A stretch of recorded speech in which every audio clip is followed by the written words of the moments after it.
Chaque jour, Charles et Carole vous présentent la leçon de l'école du sabbat.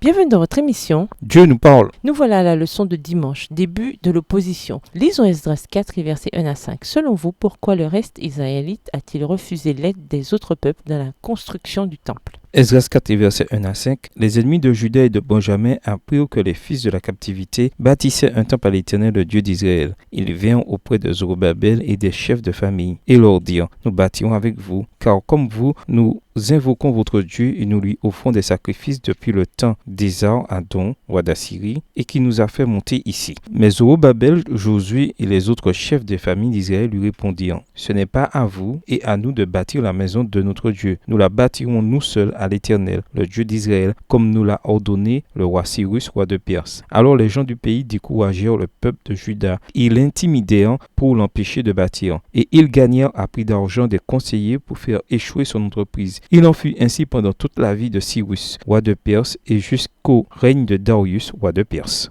À première vue, la demande semble être recevable, digne d'une bonne entente entre voisins. Alors pourquoi refuser leur aide ? En un sens, on trouve la réponse dans le texte lui-même. Les adversaires vinrent proposer leur aide. Des adversaires ? Le mot même donne une indication forte du pourquoi de la réaction des Israélites. Pourquoi ces gens sont-ils appelés des adversaires ? 2 Rois 17, versets 24 à 41 explique que ces personnes étaient originaires d'autres nations en Samarie et la région après la déportation des Israélites du royaume du Nord. Le roi d'Assyrie leur envoya des prêtres qui devaient leur enseigner comment adorer le Dieu du pays, c'est-à-dire le Dieu d'Israël. Cependant, la religion qui en résulta intégrait également les dieux cananéens. Par conséquent, le reste israélite craignait que cette religion ne soit incorporée au culte du temple, d'où leur réponse qui était certainement la meilleure chose à faire et la plus intelligente. Non merci. Nous ne devons pas non plus oublier pourquoi tout cela arrivait au fond. C'était le compromis constant de leurs ancêtres avec les religions païennes autour d'eux qui avaient entraîné la destruction du temple ainsi que leur exil.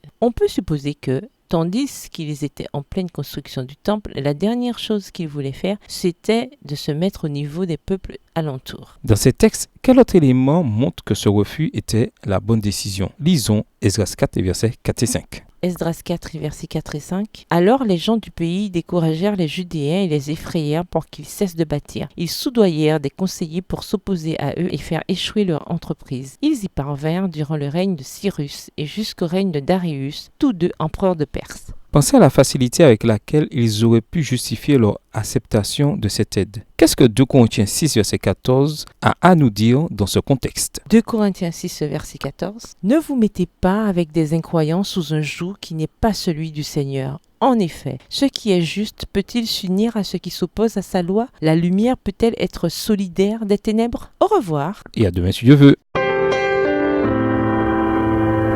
Dieu nous parle. Chaque jour, Charles et Carole vous présentent la leçon de l'école du sabbat.